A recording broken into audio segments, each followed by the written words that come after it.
السلام عليك دابا ڕێزەکەم. عليكم السلام ورحمة الله. خوشکە باشەکەی من وڵی مامۆستاگیان پرسیارێکم هەبوو. بە چاوان خوشکە باشەکەم فەرموو.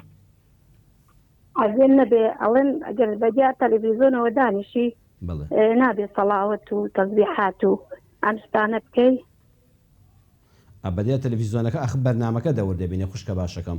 تۆ بۆ نمونەگە گوێت لە قورئان گرتوێ ئەوە گەورەترین ذکرە، پێویست ناکات تۆ دانیشی بە تەزبیحات و سڵاوات بکەی گەر گوێت لە قورئان گرتوێ. ئەگەر سەیری داری وایە بڵێ بەرامبەر بەرنامەکەی تۆ دانیشتم بەرامبەر فیلمێک وەڵی ڕاستیەکەی جوانە بەرامبەر زۆر شتدا ئەنیسم ئەیکەم. تا ئێستا بە سەرچاو دایکی محەممەد خوشکە باشەکەم بە درێژەی بەرنامەکەدا بکە ڕوونکردنەوەیکی جوان لەسەر ئەو بابەتە پێشکەش بە جەنابەت دەکەم ئینشاءالله. خۆش بێ برا گەورەی منی خوشکە باشەکەی من دەربێدا دەگەن خوا لەگەڵ سەرچاوەکانم کاک خۆی ئاگاندی لەگەڵ خوشکەکەم. دایکی محەممەد وەکو دوا پەیوەندی ئەڵێ بەدیار تەلەڤیزۆنەوە زیکر دەکەم. ئەلحەمدوللا زیکری خوا سنووری نییە، زیکری خوا هەر تەسبیحاتێک دەکەی سڵاوات لەسەر پێغەمبەری نازدار صلی الله علیه وسلم. بەڵام عەرزم کردی ئێستا بۆ شت زوون دەکەمەوە دوو جۆری هەیە. جەنابەت بەدیار قورئانەوە دانیشتوی خوشکە باشەکەم دایکی محەممەد بەدیار قورئانەوە قورئان دەخوێندرێت لەسەر تەلەڤیزۆن لەگەڵ یا دەیخوێنیەوە یان ماناکەی دەخوێنی یان خوێندەواری نیە گوێ دەگری. کاتێک کە قورئانت گوێ لێگرت هیچ زیکرێک مەکە. يعني كقرآن جوال يقول في وزنك بتسبيح قبل سبحان الله سبحان الله لا جوال قلتن لقرآنك واجبة في وزتا في وزنك جوال لقرآن قد صلاوات اللي بدي دبل لو كاتت تسبيحك بدستوا بقينا بلام جوال بقرا لقرآنك هموبير وهوش إخواتي بخسر بلام أجا قرآن نبو استاذ جناب البديع كنالي ديما نوي أم برنامج عينكم الله يمان هي أما بابەتەکان لە هەموو فرەڕەنگ جوابی پرسیارمان دایەوە. جەنابەت خەیاڵێک لەسەر ئێمە هەیە والله دەستت خۆش بێت تەسبیحەکەشت هەر پێ بچێڵە سبحان الله سبحان الله لا حول ولا قوة إلا بالله أستغفر الله اللهم صل على سيدنا محمد سڵاوە لێ دەست ذیکر بکە تەسبیحات بکە مادام بەرنامەکە نەسی قورئانیە لەسەر شاشەکە هیچ کێشەی نییە.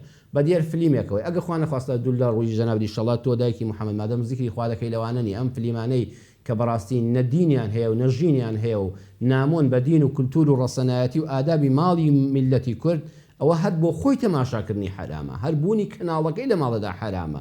جزای تەسبیحاتی بە دیارەوە بکەیت. بەڵام منیش بۆ خۆم لە ماڵەوە جاروبەر ئەگەر دەرفەتم هەبێ فلیمێکی ئێرانی بەڕاستی داپۆشرا و دەرس و عیبرەتی لێ وەردەگیرێ شتەکان ئەڵقانێکی خۆشن ڕێک و پێکن بێ شەرعیان تێدانی ئافرەتی سفور و دانە پۆشراوی تێدانی عرق و شەراوی تێدا ناخورێتەوە لە فلیمەکەدا دەرس و عیبرەتێکی جوانی لێ وەردەگری هەم خەیاڵت لای فلیمەکەی هەمیش تەسبیحات دەکەی هیچ ئیشکالێکی لەسەر نییە. با دەمت هەر بە زیکر بێ باشترین شت ئەوەی ئینسان دەمی بە زیکری خوای پەروەردگار بێ.